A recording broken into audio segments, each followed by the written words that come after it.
Hai Mars, hai Venus, apa kabar semuanya? Semoga semuanya selalu dalam keadaan yang sehat. Hari ini kita ketemu lagi di segmen Once Upon a Time. Kali ini aku bakalan cerita tentang asal muasalnya si werewolf. Seperti yang udah kalian lihat di thumbnail, langsung aja kita cerita-cerita. Ini aku lagi nyobain lampu baru, jadi cukup oke harusnya penyinarannya, atau enggak. Oke, kita langsung aja mulai cerita tentang werewolf. Werewolf itu adalah serigala jadi-jadian. Jadi serigala ini juga kan sebenarnya adalah hewan yang cukup menyeramkan dan cukup buas ya. Makanya kalau misalnya akhirnya ada serigala jadi-jadian, kita juga biasanya mengkonotasikan sebagai makhluk yang menyeramkan, makhluk yang mengerikan. Jadi sebenarnya cerita ini dimulai dari zaman Yunani kuno, zaman dimana para dewa-dewa kayak dewa Zeus, dewa Hera, dewa Poseidon, yaitu pada mitologi Yunani ini masih pada berkuasa. Di situ ada di suatu tempat namanya Arcadia, ada seorang raja yang bernama Lycaon. Ini kalau aku pronunciation-nya salah-salah, maklum-maklum aja ya. Yang penting kita just for fun dengan ceritanya. Oke, si Lycaon ini tuh bukan raja yang biasa ya guys. Dia itu licik, kejam, suka banget menguji batas kesabarannya para dewa-dewa. Jadi dia ini sebenarnya juga kayak merasa bahwa gue tuh juga lebih jago daripada para dewa-dewa. Jadi dia suka pengen menandingi kekuasaannya para dewa-dewa dengan menguji kesabarannya dewa-dewa. Nah gimana sih caranya? Jadi Lycaon itu sering banget ngadain pesta yang gila-gilaan di istananya. Tapi yang nggak banyak orang tahu, di balik semua kemewahannya dia juga sering banget ngorbanin manusia buat nguji apakah dewa-dewa bener-bener maha tahu apa enggak.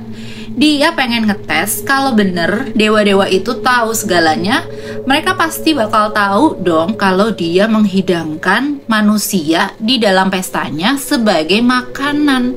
Dasar gila si Lycaon ini ya. Nah, si Zeus, raja para dewa yang terkenal sama sifatnya yang nggak bisa tolerir kalau ada yang macem-macem, denger gosip tentang si Lycaon ini, dan kamu tahu Zeus kan, dia nggak mungkin biarin hal ini terjadi begitu aja. Jadi dia juga mutusin buat nyamar nih, jadi manusia biasa, dan coba datang ke pestanya si Lycaon buat ngecek sendiri. Bener nggak sih gosip kalau misalnya si Lycaon itu suka ngidangin daging manusia di pestanya? Balik lagi, si Lycaon begitu Zeus datang, Lycaon juga udah tahu nih, ini yang nyamar jadi manusia, ini si Zeus. Jadi dia juga tahu. Nah begitu dia tahu kalau Zeus lagi ada di pestanya, bandel juga dia hidangin deh tuh daging manusia di pestanya. Dia nyuruh pelayannya buat motong-motong tubuh seorang tamu yang dia udah bunuh sebelumnya dan masak dagingnya buat disajikan ke si Zeus.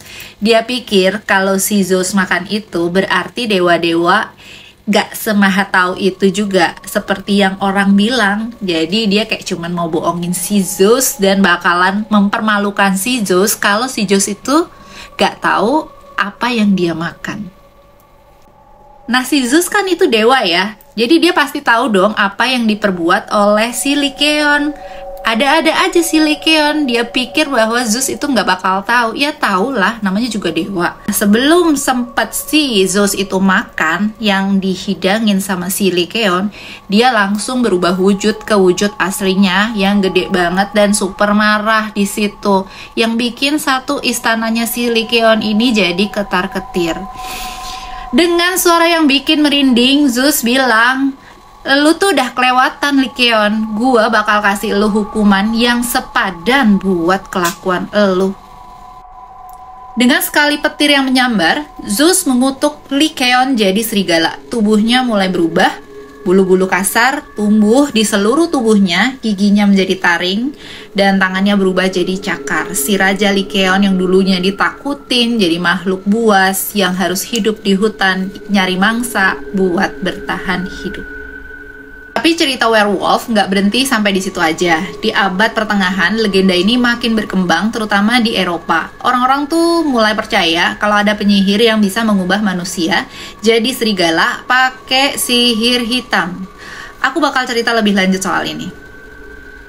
Jadi dulu katanya orang-orang itu sering kalau misalnya di malam bulan purnama ngelihat orang tiba-tiba berubah jadi serigala ganas. Kok bisa? Jadi semua ini karena sihir gelap ya guys.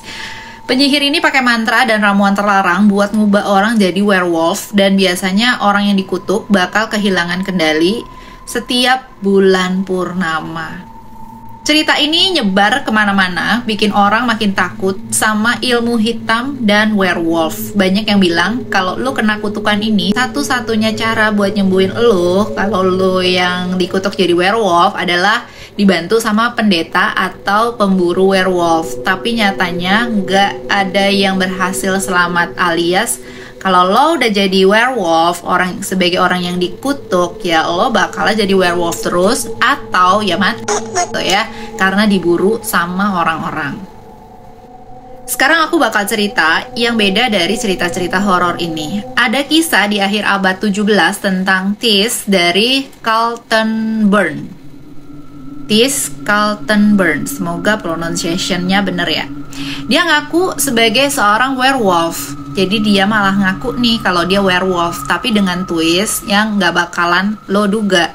Dia bilang dia dan geng werewolfnya, jadi ini sebenarnya beberapa ya, itu adalah Hounds of God yang tugasnya ngelindungin manusia dari penyihir dan setan.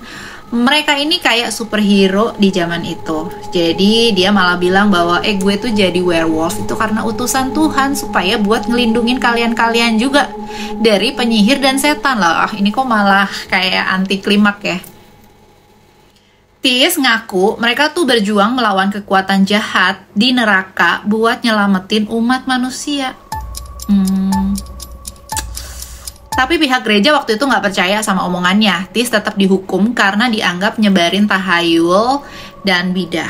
Cerita ini ngasih kita gambaran lain tentang gimana orang zaman dulu memandang werewolf. Bukan cuma sebagai makhluk jahat, tapi ada juga yang malahan sebagai pejuang ilahi. Gimana menurut kamu? Nah, itu tadi adalah cerita bagaimana legenda werewolf ini terbentuk. Dari yang mulai kutukan para dewa, ada juga yang merupakan sihir hitam dan penyihir gelap. Ada juga yang bilang bahwa werewolf ini sebagai pahlawan melawan kejahatan. Jadi, kamu pilih versi yang mana? Thank you teman-teman udah lihat video aku hari ini. Sampai ketemu di cerita aku selanjutnya. Yang pasti aku akan pilih cerita yang seru-seru. Bye!